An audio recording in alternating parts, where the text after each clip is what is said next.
Welcome to my channel Success with Science Class 10th Board Preparation। तो आज का हमारा टॉपिक है रेडॉक्स रिएक्शंस। ये कुछ नया टॉपिक नहीं है, ये हम जूनियर क्लासेस में पढ़ चुके हैं। आइए देखें कैसे। नाउ दिस वर्ड रेडॉक्स ये कहां से आया?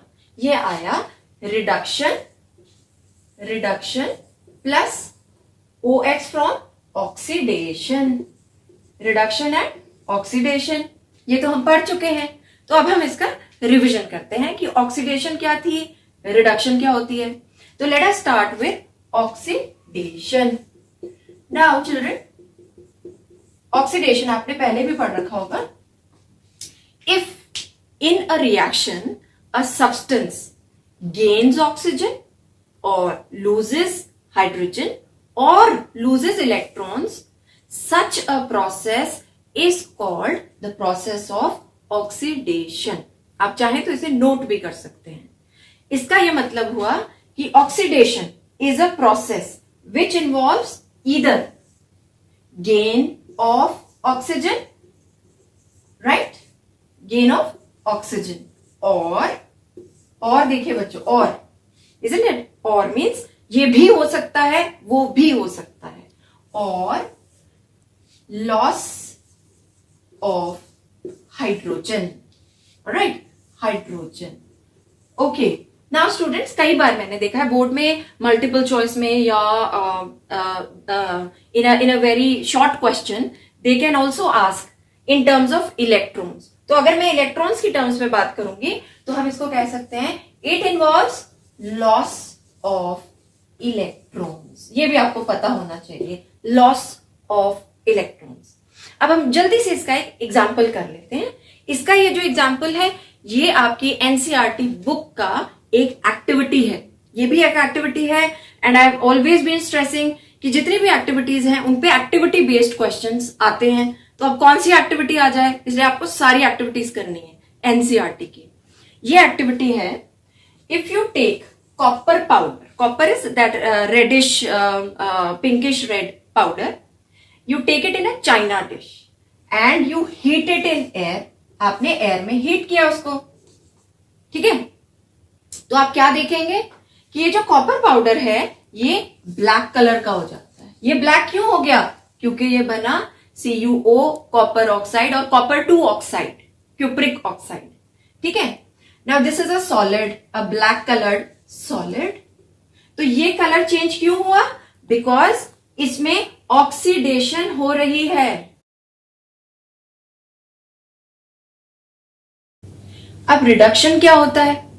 Reduction, if during a reaction a substance gains hydrogen और लूजेस ऑक्सीजन और गेन्स इलेक्ट्रॉन्स, तो उस प्रोसेस को हम कहते हैं रिडक्शन। तो दैट मीन्स अगर हमने डेफिनेशन देनी हो तो हम क्या लिखेंगे? Reduction is a process, it is a process which involves, right, which involves first gain of hydrogen, gain of hydrogen, ठीक है। और ध्यान रखिए यहां और है, राइट, और it is loss of oxygen, ठीक है। Just the reverse of oxidation, ये उससे बिल्कुल ऑपोजिट है। जो हमने ऑक्सीडेशन में डेफिनेशन की थी उससे बिल्कुल ऑपोजिट है। या थर्ड, अब मैंने आपसे पहले भी कहा है कि एनसीईआरटी में ये गिवन नहीं है, बट मैंने इसको एग्जाम में ये क्वेश्चन देखा है इन terms of electrons. So in terms of electrons I can say it involves gain of electrons, okay, it involves gain of electrons. अब इसका झटपट हम एक एग्जाम्पल कर लेते हैं, वही पिछली एक्टिविटी से रिलेटेड। हमने पिछली एक्टिविटी में देखा copper powder, china dish, heat, it turns black due to the formation of copper oxide. अब इसी कॉपर ऑक्साइड को अगर हम हाइड्रोजन से रिएक्ट करेंगे, if we pass hydrogen gas over this copper oxide, अब क्या होगा? अब एक बहुत इंटरेस्टिंग सा रिएक्शन होगा कि हमें वापस कॉपर मिल जाएगा। जो कॉपर ऑक्साइड बन गया था, कॉपर 2 ऑक्साइड, वो वापस कॉपर बन गया और साथ में वाटर will be liberated. तो ये copper solid, this was solid, this was gas. अब हमें कॉपर वापस मिल गया which is again the brownish और द पिंकिश सॉलिड. कॉपर आप सबने देखा है, आजकल तो कॉपर बॉटल्स भी बहुत ज्यादा ट्रेंड में है. Every child wants to take water to school in a copper bottle. Everybody has said no to plastic bottles, है ना. ओके, अब देखें ये कॉपर कैसे बना. कॉपर ऑक्साइड हाइड्रोजन की वजह से रिड्यूस हो गया. It underwent reduction. क्यों reduction? It has lost oxygen. Okay, so this was the example of reduction. अब हम सीखेंगे कि ऑक्सीडाइजिंग एजेंट्स क्या होते हैं, रिड्यूसिंग एजेंट्स क्या होते हैं. ऑक्सीडाइजिंग एजेंट्स वो सब्सटेंसेस हैं जो ऑक्सीडाइज करते हैं दूसरे सब्सटेंस को. That means they are the substances which oxidise some other substance. और इस दौरान जब वो दूसरे को ऑक्सीडाइज करेंगे वो खुद रिड्यूस हो जाते हैं. They get reduce themselves. That means they gain electrons. This is very important. They gain electrons. और उसके कुछ एग्जाम्पल्स हैं ऑक्सीजन, ओजोन. ओजोन बहुत स्ट्रॉन्ग ऑक्सीडाइजिंग एजेंट है और एक बहुत ही ज्यादा स्ट्रॉन्ग ऑक्सीडाइजिंग एजेंट है जो आपके सिलेबस में भी है और हम आगे पढ़ेंगे. That is potassium dichromate. तो आइए नोट कीजिए, oxidising agents they are those substances which oxidize the other substance. How?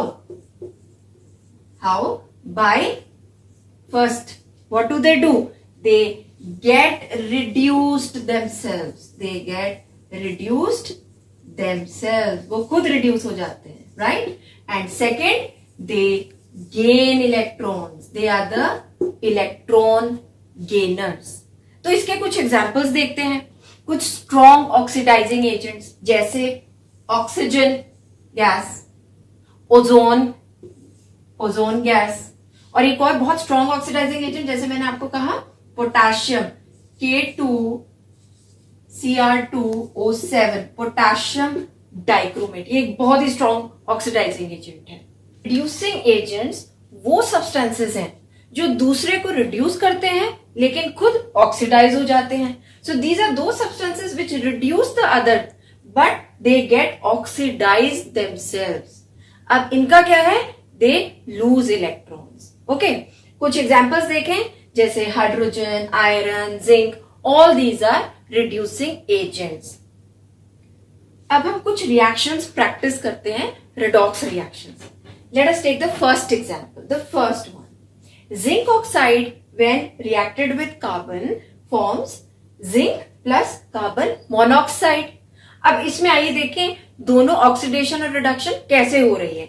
ये भी एक एग्जाम में क्वेश्चन आता है, इसी तरह का क्वेश्चन भी आता है. आपको पॉइंट आउट करना है कहां ऑक्सीडेशन है, कहां रिडक्शन है, कौन सा ऑक्सीडाइजिंग एजेंट है और कौन सा रिड्यूसिंग एजेंट है. तो आइए देखें. जिंक ऑक्साइड, जिंक बना, that means it is reduction.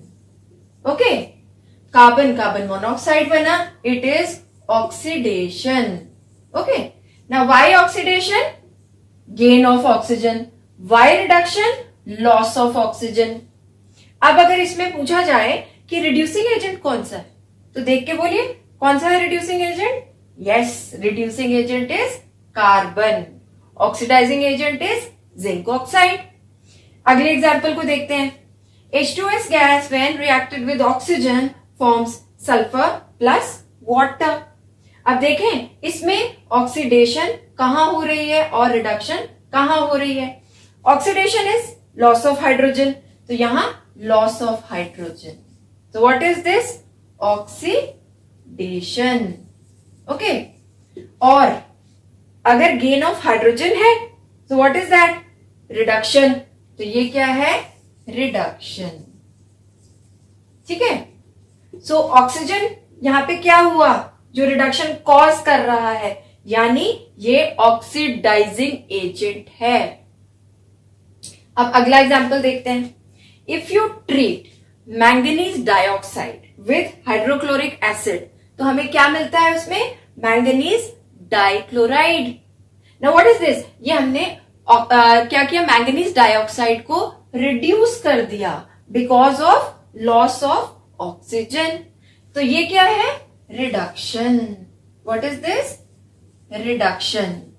और इसमें ऑक्सीडेशन आइडेंटिफाई करेंगे, ये है ऑक्सीडेशन। क्यों? क्योंकि यहां लॉस ऑफ हाइड्रोजन हुआ। सो दिस वाज ऑक्सीडेशन। तो अब कोई भी आपको इक्वेशन दी जाए तो आप उसमें ऑक्सीडेशन आइडेंटिफाई कर सकेंगे, रिडक्शन आइडेंटिफाई कर सकते हैं, और ऑक्सीडाइजिंग एजेंट भी पूछा जा सकता है। Identify the reducing agent, the oxidising agent. इस तरह के क्वेश्चंस बहुत टिपिकल हैं, बहुत कॉमन है आपके बोर्ड एग्जामिनेशन में। तो अब हमारा अगला टॉपिक है स्टूडेंट्स, करोजन। जब भी हम करोजन की बात करें, when I talk about this word corrosion, सबसे पहले हमारे माइंड में क्या आता है? रस्टिंग ऑफ आयरन, लोहे को जंग लग जाना। That is one very common example of corrosion. अब स्टूडेंट्स, जब मैं करोजन की बात करूं तो क्या सिर्फ आयरन की ही करोजन होती है? नो। एक और करोजन, एक और आर्टिकल है, एक और मेटल है जो हम डे टू डे लाइफ में यूज करते हैं और वो भी करोड होता है, वो है सिल्वर।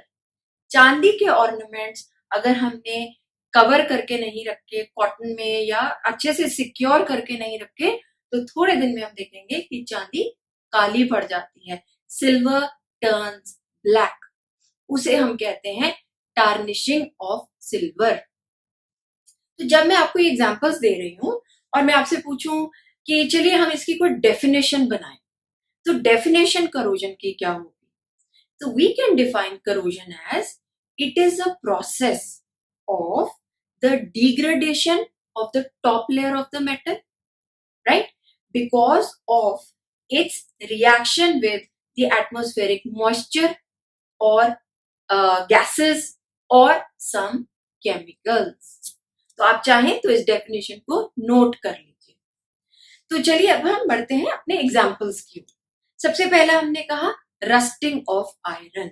नाउ व्हाट हैपेंस, जब आयरन कंटिन्यूअसली हम एक्सपोज करेंगे मॉइस्चर को, हवा को, you know the air, air में ऑक्सीजन है, मॉइस्चर है, तो क्या होता है? ये आयरन धीरे धीरे इस मॉइस्चर और इस ऑक्सीजन के साथ रिएक्ट करने लगता है और रिएक्ट करके क्या बनाता है? Rust. Now let us see what is this rust. Now when iron reacts with the atmospheric oxygen and the moisture in the air, it forms hydrated ferric oxide. ये कैसे है? These are the reddish brown flaky substance. Powder होता है ना, flaky सा powder, उसे हम कहते हैं रस्ट। वो ये रिएक्शन होता है। It is hydrated ferric oxide. अब क्या ये हमारे लिए यूजफुल है? No, not at all. हर साल जो आयरन के आर्टिकल्स रस्ट हो जाते हैं, जैसे ब्रिजेस की आयरन हो गई, बिल्डिंग्स में आयरन यूज हुआ है, रेलवे ट्रैक्स में आयरन यूज हुआ है, जहां जहां रस्टिंग हो गई उसे रिपेयर करने में, उसे रिप्लेस करने में बहुत सारा पैसा कंट्री का हर साल चला जाता है। तो हम अगले टॉपिक में पढ़ेंगे how to prevent rusting, but पहले हम पूरी रस्टिंग पढ़ेंगे, पूरी करोजन पढ़ेंगे। Alright, so rusting of iron is not something good, we have to prevent that.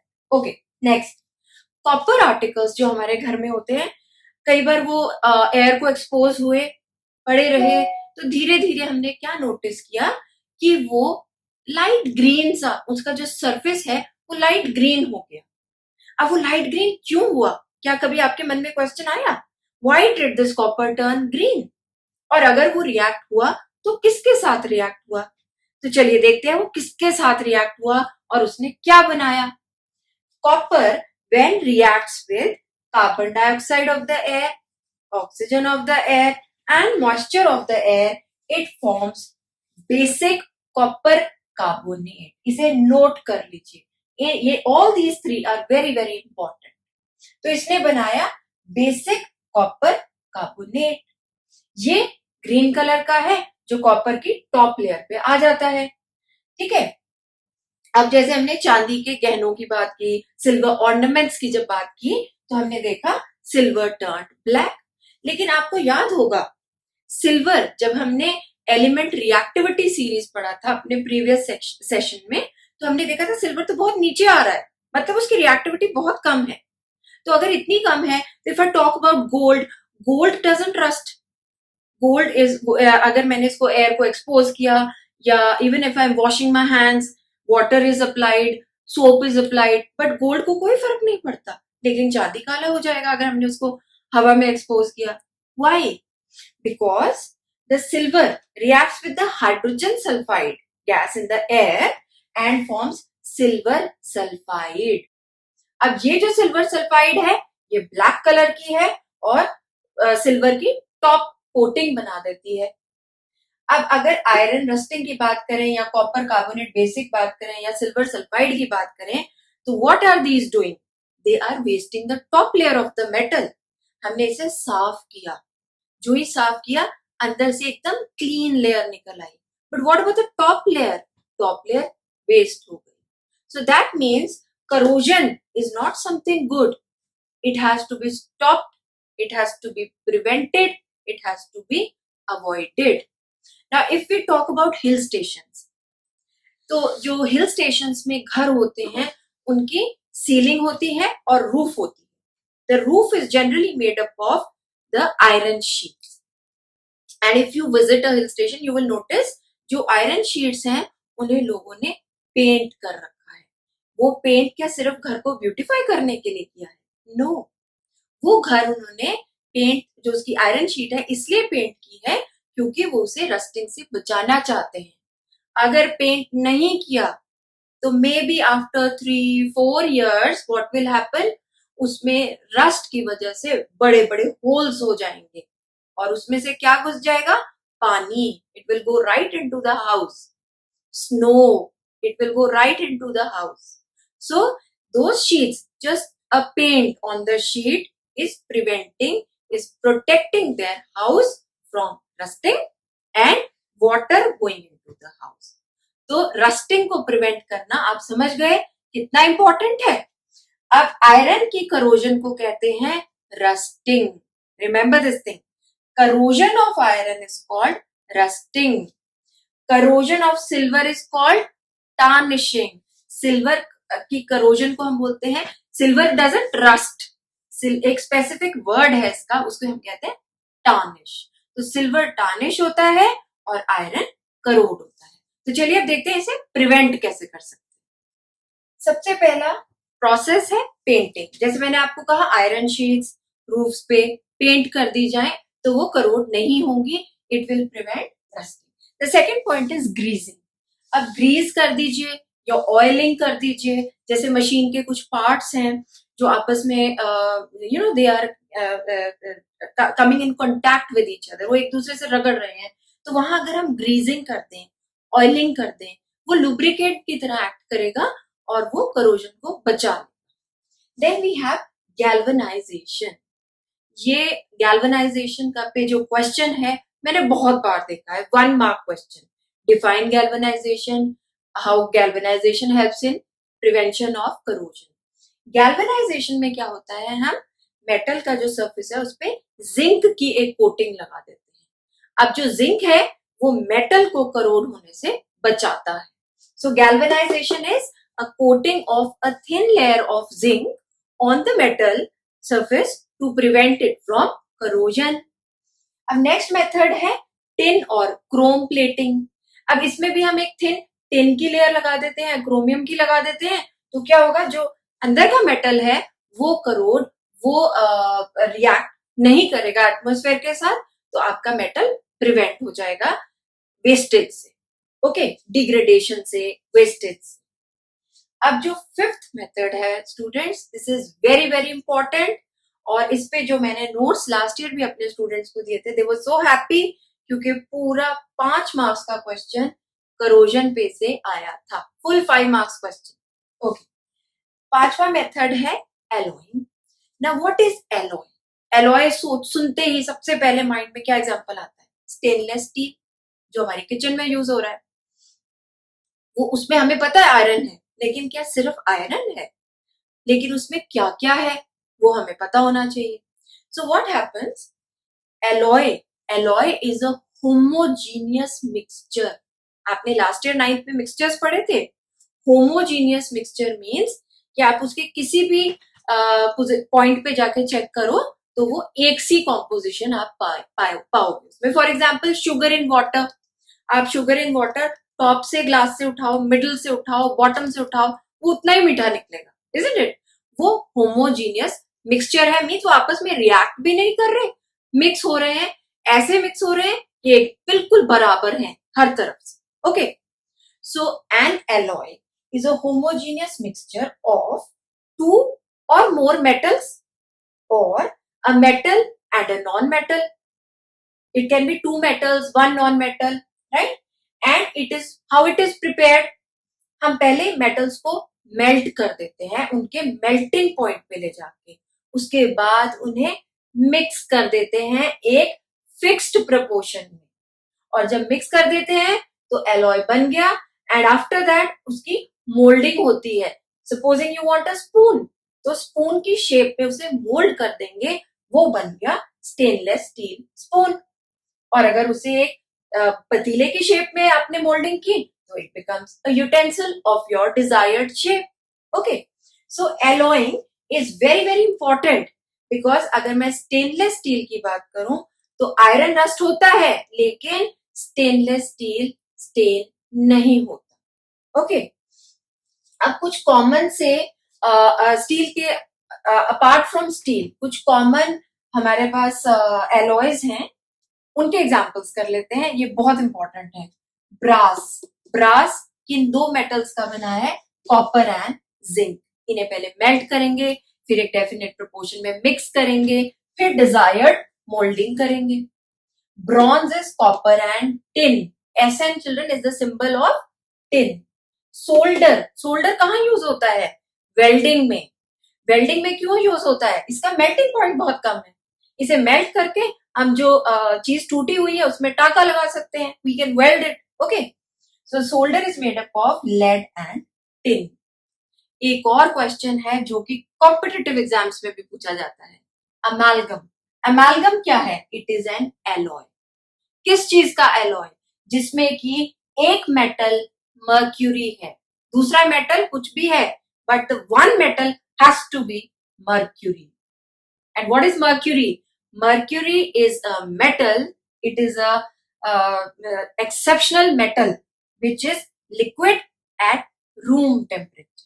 Her metal liquid हो सकता है लेकिन मर्क्यूरी एक वो मेटल है जो रूम टेम्परेचर में ही लिक्विड है. With this we have finished with the topic of prevention of corrosion. Now our next topic is rancidity. Rancidity पढ़ने के लिए हम एक एग्जाम्पल याद करेंगे. तो स्टूडेंट्स, जब भी आप एक चिप्स का पैकेट खोलते हैं तो आपको बहुत अच्छा लगता है इसीलिए तो खोलते हैं ना. Now when you open it there is some gas which comes out of it, right? वो तो आप इग्नोर कर देते हैं, let the gas go away, और आप क्या करते हैं? You start eating your chips. अभी आप चिप्स खा रहे थे और आप सडनली आपको कोई काम याद आया, आपने उसे पैकेट को वहीं रखा और आप काम करने चले गए. और आपको 2 दिन बाद याद आया कि आपका पैकेट ऑफ चिप्स रह गया, ओपन रह गया. अब आपने जब चिप्स निकाले तो आप उसे चेक कीजिए. It will have a different smell and it will have a different taste. That means अब वो खाने के लायक नहीं रहा. वो क्यों नहीं रहा?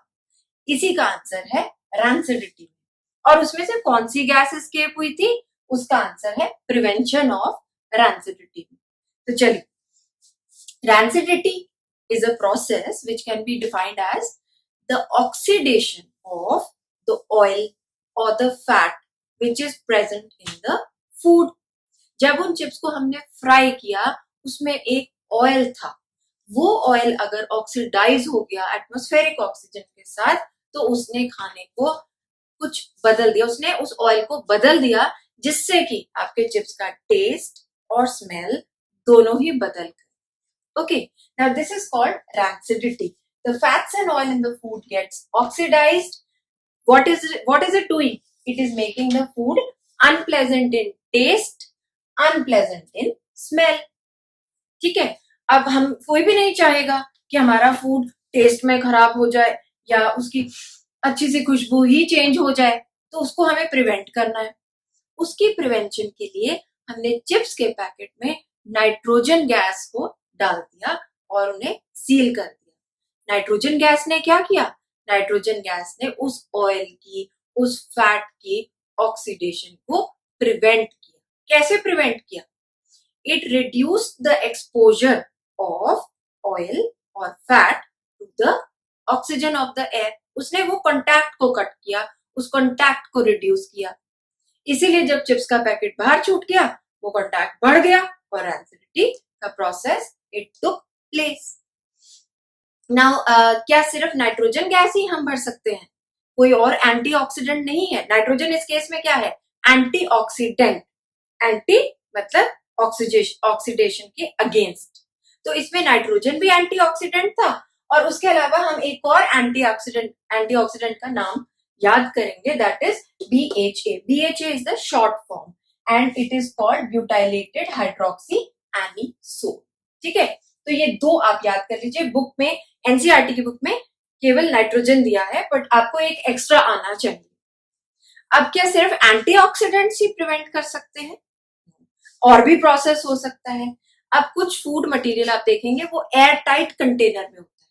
क्यों होता है? To prevent rancidity. Oily food जो आपकी कुकिंग के बाद अगर आपने बाहर छोड़ दिया तो वो खराब हो सकता है, लेकिन उसको रेफ्रिजरेट कर दिया तो ऑक्सीडेशन कम हो गई और उसकी स्पॉइलेज जो है फूड की वो भी रिड्यूस हो गई। Now children, this topic rancidity was so important that this year in 2019-20 वाला जो बैच था उसमें इसमें से 3 मार्क्स का एक क्वेश्चन था।